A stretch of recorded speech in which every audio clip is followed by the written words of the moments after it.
Good day, everyone. So for this hour, we will now be having the rationales for your pharma post test. So this is a 50 item. So please do bear with me as I give you the right answer for our post test for pharmacology. So let us all start with number one. So first, which of the following client is at greatest risk for digital toxicity? Is it a 25-year-old client with congenital heart disease, a 50-year-old with congestive heart failure, a 60-year-old with myocardial infarction, or an 80-year-old with congestive heart failure? So you do understand that digitalis or your cardiac glycosides are all being given if your patient is having heart ailment. So we have here a list of four types of patient asking you which among the four have a greatest risk. Pinakamalalang pwede magkaroon ng digital toxicity. Now, if you will take a look at the type of patient that you have between options A to D, lahat po sila is may mga congenital or lahat sila is mayroong mga heart ailment. So actually, most of them, all of them is at risk for digital toxicity. So ang pwede nyo na lang pagbasehan, since you are being asked the greatest risk, you only have to select one option. So sino po dito among the four is the one with the greatest risk of digital toxicity? 25-year-old ba? 50, 60, or 80-year-old? So this is just but a tip, no? If you're answering with regards to pharmacology, the patients who are very at risk for having toxicity with regards to medication, it's either yung pinakabata, the youngest, or yung pinaka-eldest, or patients with problems with either renal or liver diseases. Kasi sila ang may problems with metabolism is the other one for elimination. But since there were no cases here that were been mentioned na may renal or liver, kasi lahat sila may heart ailments such as your congenital heart disease, or CHF, your MI, and CHF, ang pagbabasehan na lang natin dito is edad. Meron ba tayong pinaka-youngest among the option? We don't have. Kasi meron po tayo dito is only 25, 50, 60, and 80. So among the four, ang pinaka-greatest risk is, of course, the eldest. So the answer will be letter B. See, that is due also to kapag ang mga matatanda, they have already your wear and tear theory.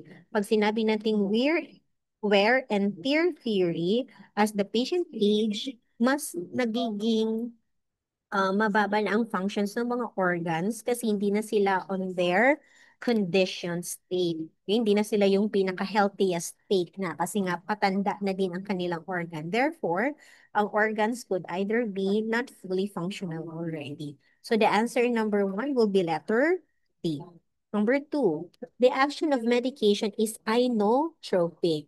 When is it A, it decreases your afterload, it increases your heart rate, it increases the force of contraction, or it is used for congestive heart failure. Ano nga ba ulit yung inotropic natin? I have mentioned to you two types of mechanism. Either chronotropic siya or either inotropic. When you talk about the chronotropic, it has something to do with your heart rate. Anong ginagawa? Pag sinabing positive, tinataasan ang inyong heart rate. Pero pag negative chronotropic is binababaan. Pero pag sinabi nating inotropic, ang affectation nito is your cardiac contractility. Right?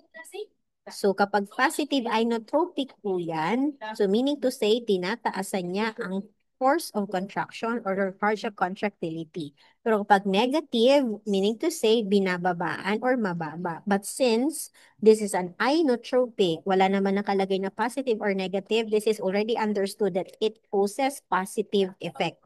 So in this case, ang inotropic ninyo doesn't decrease after load. Ginagawa po yan ng inyong mga vasodilators.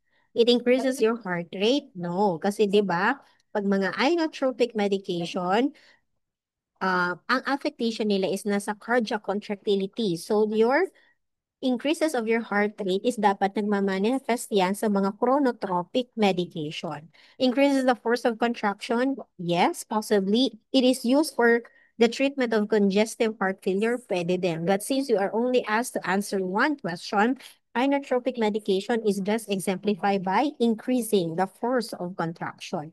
So the answer is letter C.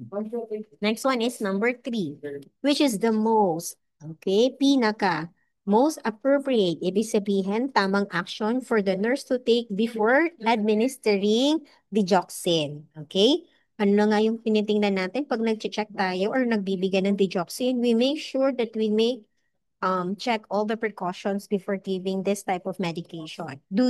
Is it A, monitor your potassium level? Do you assess your blood pressure? Do you evaluate your urinary output? Or do you avoid giving with thiazides diuretics? Your digoxin are being used especially for congestive heart failure to decrease the heart rate at the same time increase the cardiac contractility. Since may affectation siya sa pagbababa ng heart rate, if you will have to take note of your patient's vital sign, ang titingnan nyo dito is your pulse. It doesn't have any direct effect in your blood pressure. So tatanggalin na natin siya. Do you evaluate your urinary output? Your digoxin is a form of heart medication that aims to increase the contractility of the heart.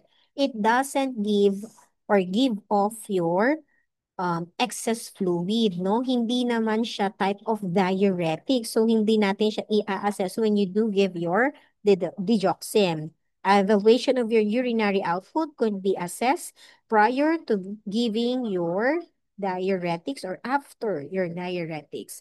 Avoid giving thiazides. There's no much affectation between or drug interaction between your thiazides and your digoxin. So, the best answer here will be your potassium level. Why? The changes in the level of your electrolytes could predispose your patients for increased risk of digoxin toxicity. Anong level ng potassium level na nga ang pwedeng makapag-risk na for increased digoxin toxicity? It will be hypokalemia. So pag mababa ang potassium level, mas mataas ang tendency for digoxin toxicity. So the answer will be letter A. Number 4, when administering an anti-arrhythmic agent, which of the following assessment parameter is the most important for the nurse to evaluate? Is it your ECG, your pulse rate, your respiratory rate, or your blood pressure? If you are trying to check if your patient is having arrhythmia, okay, and you need to give an anti-arrhythmic medication to return back the normal rhythm of your ECG tracing, okay, or your the electrical conduction of your heart, saan siya mas nakikita? Ang kailangan mong i-evaluate is yung tracing na pwede makapagpakita sa iyo if your patient is indeed having arrhythmias or abnormal rhythm of the heart. Saan yun makikita? Hindi yun makikita pag pinulsuhan mo lang ang patient mo. Kailangan kayo makakita ng inyong mga electrical conduction, which is your PQRST. Saan yan nakikita mga tracing na yan? It will be evaluated in your ECG. Although RR and blood pressure are good vital signs to be monitored, but arrhythmic medication for a while, ayan.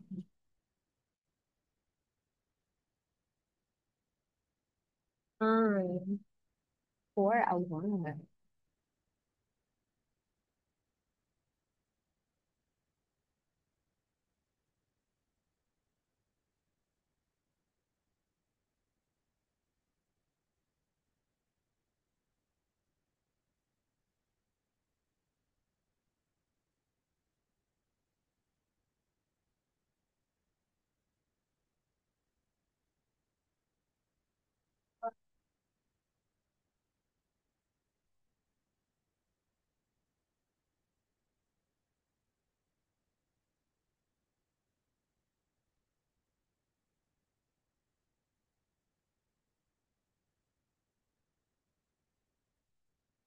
Am I back for a while?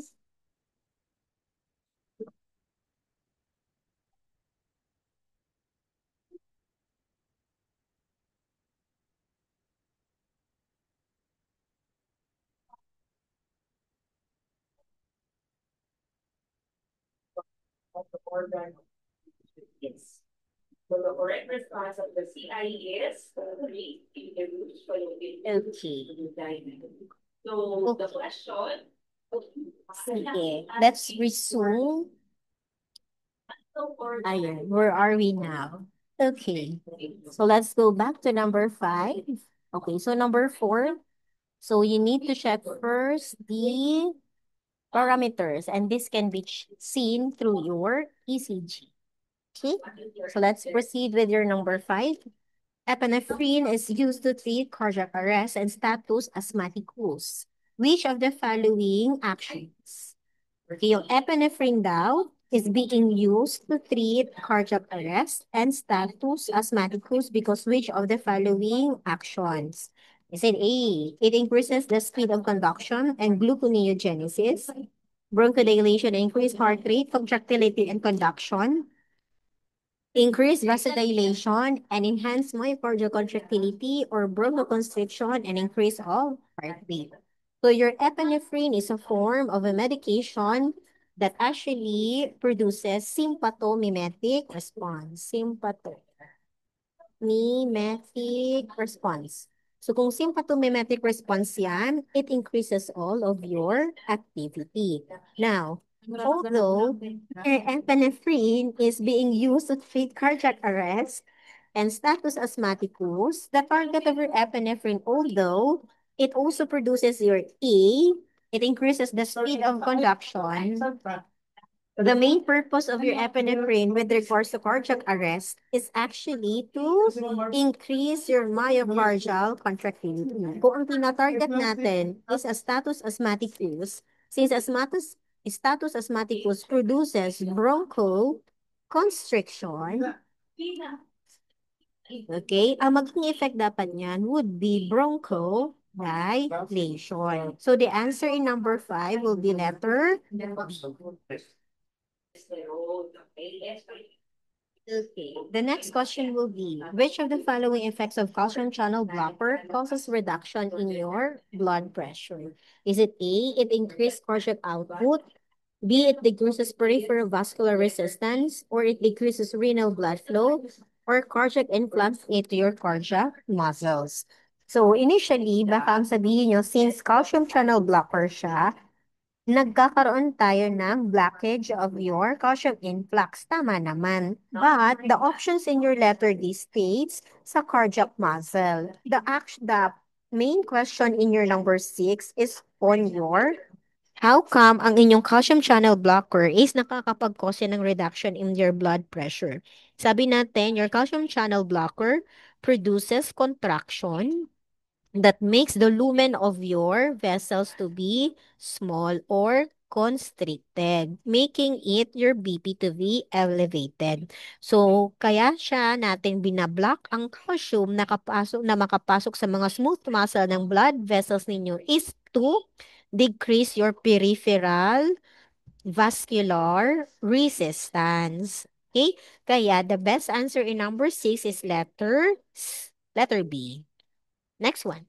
Your beta blocker should be avoided in which of the following condition? Is it A, bronchoconstriction, B, hypertension, C, angina, or letter D, myocardial infarction?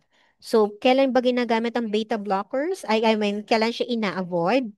Saan ba natin nakikita ang mga beta receptor cells? Isa ang nakikita natin, B1, sa inyong heart and the otherwise in the lungs.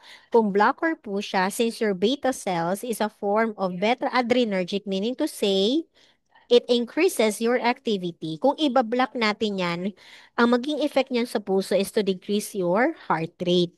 But since ang beta activity natin sa inyong lungs is to promote bronchodilation, kung ibablock natin siya kasi gagamit kayo ng blockers, ang magiging reactions niyan will be bronchoconstriction. So kung dating man ang may bronchoconstriction sa lungs, tapos mabibigay ka pa ng beta blockers, this could lead now to atelectasis. Mas mahihirapan huminga ang patient mo and that could be fatal. So it should be avoided for patient with bronchoconstriction or cases like asthma. Okay? Number 8. When teaching about nitrate administration, the nurse should instruct the client to what? Is it A, change position slowly, take pulse daily, reduce salt intake, or chew the sustained release tablet? What is the primary precautions with your nitrate? Ang nitrate po natin is considered to be a vasodilator. Kung nagdadilate po yan, it has the tendency that the lumen of your vessel will be widened and the BP will be decreased. Problems with patient with sudden decrease of your blood pressure causes you to have dizziness. Okay? Nagkakaroon ng dizziness or pwedeng magkaroon kayo ng orthostatic hypotension. So if that is the case, to prevent your patient from having fall, kasi mga safety precautions yan, you need to advise your patient to change position slowly. Okay? So the answer number 8 will be letter A. Number 9. Your nurse Margie just administered ACE inhibitor to her client. Before ambulating the client for the first time, after administration, the nurse should monitor for hypokalemia, irregular heartbeat, edema, or hypotension. Saan na nga ginagamit ang ACE inhibitor? This is your angiotensin converting enzyme inhibitor, which is being used to treat patients with hypertension. Iniiwasan natin na ma-convert si angiotensin 1 to angiotensin 2, which is a potent vasoconstrictor. So if you are being given with ACE inhibitor, ang magiging side effect po nito, especially if it is being taken at the first time, will be pagbaba ng BP, and that is your hypotension. This is known as your first dose phenomenon. Yung biglang bumababa ang BP because of the first time siyang mag-take ng anti-hypertensive medication. And that will predispose your patient to become dizzy as well. So, kailangan, pag nagbigay ng ACE inhibitor the first time, ang kailangan yung i-monitor is for your hypotension. The next one, Mira is managing her hypotension with ACE inhibitor. Which of the following statements stated by her indicates the need for further instruction? Pag nakakakita kayo ng word ng mga need for further instruction, i-highlight nyo na agad yan because you are looking for something that is wrong. You look for anything that is wrong in the statement. Is it A, I should not take my pills with food? Your ACE inhibitor doesn't need an empty stomach para magkaroon ng proper absorption of the medication. Letter B, I need to increase my intake of orange juice, banana, and green vegetable. C, I will avoid coffee, tea, and colas. Letter D, I will use salt substitute that are not high in potassium. So, ano ba ang meron sa inyong ACE inhibitor? ACE inhibitor increases your potassium level. 'Di ba kung naalala nyo yung ano natin, um, yung inyong acronym for your side effects, your ACE inhibitors, your captopril, di ba? So, kasama doon is your potassium increase. So, if that is the case, huwag na kayong mag-i-intake ng any foods or beverages that would actually increase your potassium. And those are examples of oranges, banana, and green vegetable. Kasi the more yan na mag-i-increase ng potassium level. So, the answer in number 10 will be letter B. Okay, so the answer in letter number 10 is letter B. Next one.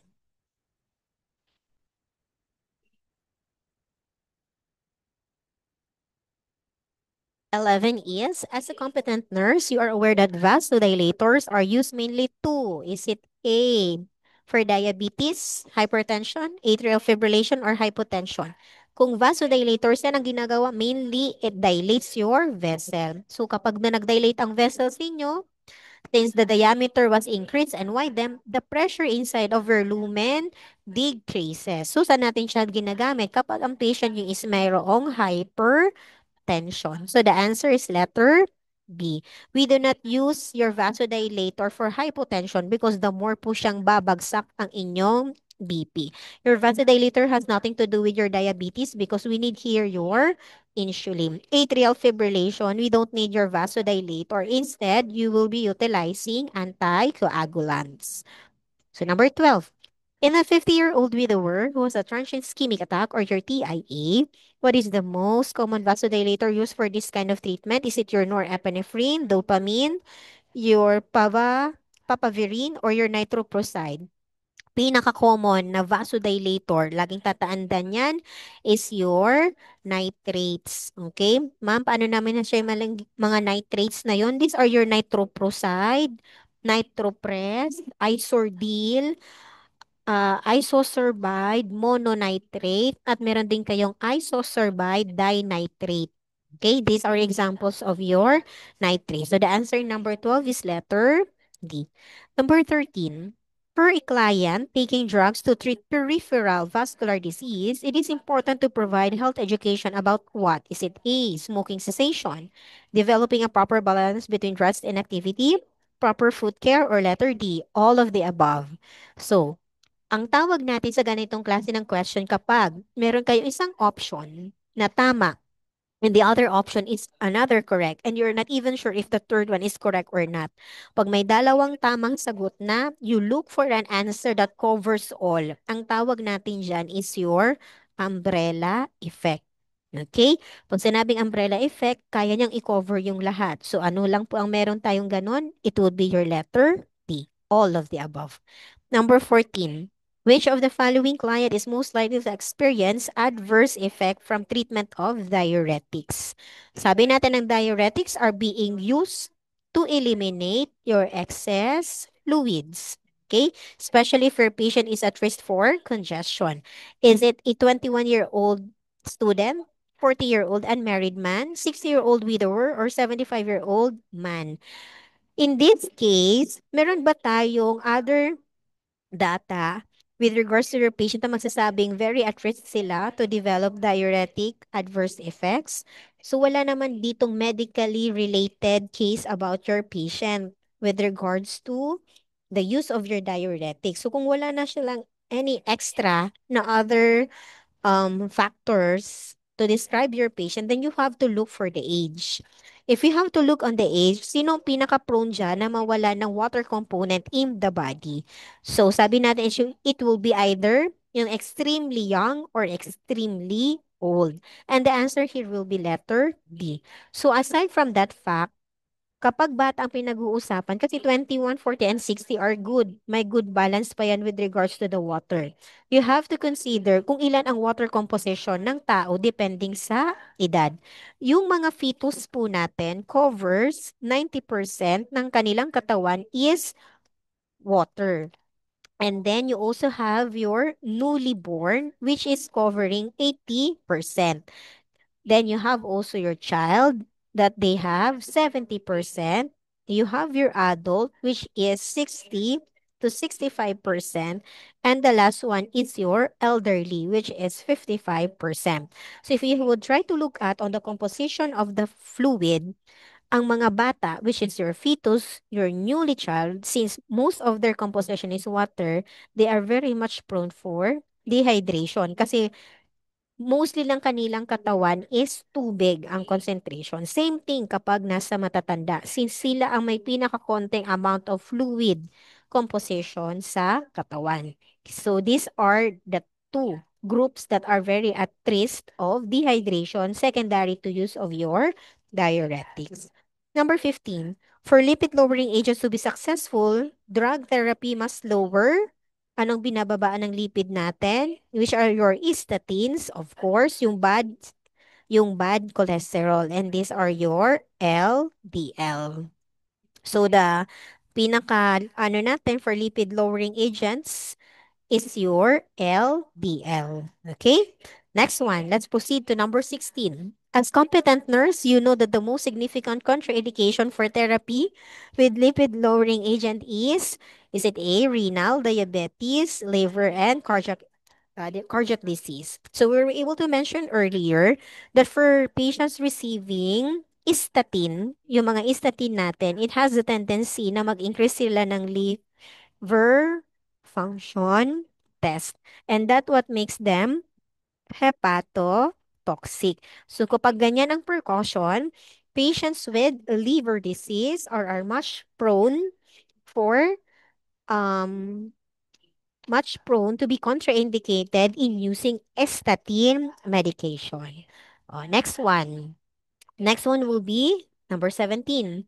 Ang sub-Q medications natin or sub-Q heparin should be administered where? From the word itself, subcutaneous. Ang subcutaneous natin, ang tinatarget natin will be your fat or adipose tissue. So if that is the case, anong kailangan natin hanapin? It will be your abdominal fat. Next one will be your number 18. A nurse is providing instruction to a client who is receiving warfarin sodium or your comadine, which is a form of your anticoagulant. Now, question. Which statement made by the client indicates the need for further instruction? So, meaning to say, we're looking for something that is wrong. I will observe the color of my urine. Probably yes. Why? You have to check kung pag meron ako yung mga reddish because this is already indicative of bleeding. I will take Ecotrine, which is an enteric-coated aspirin for my headache. Pwede ba? I will avoid drinking alcohol and I will take the medicine daily at the same time. Oo, because you have to maintain your specific um load of dose kapag nagtitake kayo ng same medication at the same time. Ang need ng further instruction dito is your letter B. Why? Your Ecotrine is a form of an enteric-coated aspirin. Ano bang meron ng aspirin? Your aspirin possesses four properties. Siya ay anti-pyretic, anti-inflam, analgesic na din siya. At the same time, anti-platelet siya. So, kung meron kayong warfarin or Comadine that is being received as a form of anticoagulant, it will have the same effect as an antiplatelet to become your blood thin. So, nagiging blood thinner yan, which predisposes you to have episodes more of bleeding. So, kailangan po siyang i-avoid. Kung meron kayong gustong i-take because of headache, you might take other type of medication that doesn't have the same effect with your Comadine. Okay? Number 19. A nurse is caring for a client receiving heparin infusion. The nurse expects that which of the following laboratory will be prescribed to monitor the therapeutic effect of your heparin. Sino nang ginagamit natin sa heparin? This is your APTT. Kanina natin ginagamit si prothrombin. This is for warfarin. Ano pag ginagamit natin sa warfarin? You also have your INR. 20. A client is receiving intravenous heparin. The nurse ensure availability of which of the medication. Kapag meron kayong mga consider natin high alert medication like your heparin because this considered na magkaroon kayo ng mga bleeding tendencies, antidote should be readily available at the bedside. So what is the antidote of your heparin? It is your protamine sulfate. Kanino nga si acetylcysteine? This is your paracetamol or acetaminophen. Tama? Kanino si calcium gluconate ginagamit? For KCl and then magnesium sulfate. Kanino si vitamin K? This is for your Coumadin. Okay, let's proceed. A client who is receiving streptokinase therapy suddenly had a nose bleeding. The nurse ensures the availability in which of the following medication.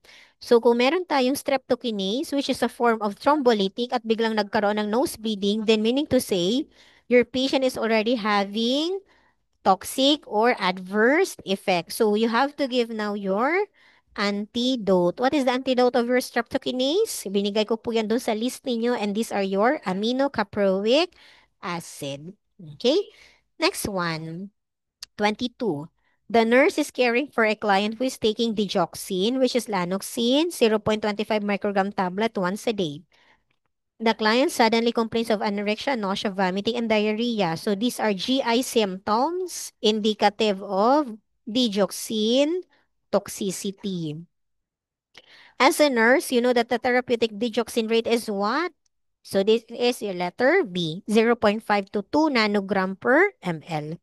A nurse is monitoring a client who is taking, meron na palang naka-offer. 23. The nurse is monitoring a client who is taking carvedilol. Si carvedilol natin is a form of olol. So this is your beta blocker. Which of the following assessment made by the nurse who warrant possible complication with the use of this medication o possible complication? Is it A, yung baseline BP mo is 160 over 100 and then after taking that, naging 120 over 70 after 3 doses. Is this acceptable? Yes. Baseline heart rate mo is 92. Followed by the heart rate of 62 after 3 doses. Acceptable pa ba? Yes, because pasok pa din naman siya sa range between 60 to 100 beats per minute. So, still within normal. So, acceptable pa rin ba? Yes. Complaints of nightmares and insomnia. These are side effects and complain of this niya. So both of them is either side effect or toxic effect. But between having nightmares and insomnia and dyspnea, ang pinaka-worst natin dito will be your dyspnea. 'Di ba sabi natin, beta blockers should be used in precaution, especially if it already causes bronchoconstriction. Okay? 24. A patient or client with congestive heart failure is being treated with furosemide. Ang furosemide is a form of diuretics. The nurse obtains the following vital signs. The nurse obtains the following vital signs. Ang BP daw niya is 100/65, pulse rate of 91, and the respiration is 25 breaths per minute. Which of the following will be the priority of the nurse after initiation of the dose? It A, urine output, B, serum potassium, C, blood pressure, or letter D, weight. So, since you are giving diuretics, so the normal na magiging output niyan is ang urine output niya will be increased. This is an expected output.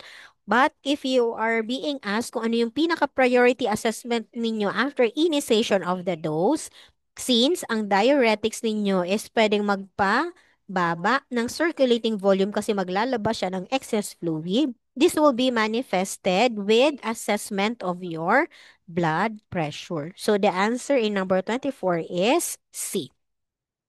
Number 25. A nurse provide instruction to a client regarding administration of prednisone and instruct the client that the best time to take the medication is during any time of the day, early morning, lunch, or before bedtime. Your prednisone is a form of a steroids. Ang mga prednisone na yan, imimimic niya yung inyong adrenocorticotropic hormone. So kung magmimimic siya ng effect ng adrenocorticotropic hormone, then you have to give that medication doon sa normal cycle ng pag-release ng mga ACTH hormones natin. And that happens during early morning. So the answer in number 25 is D.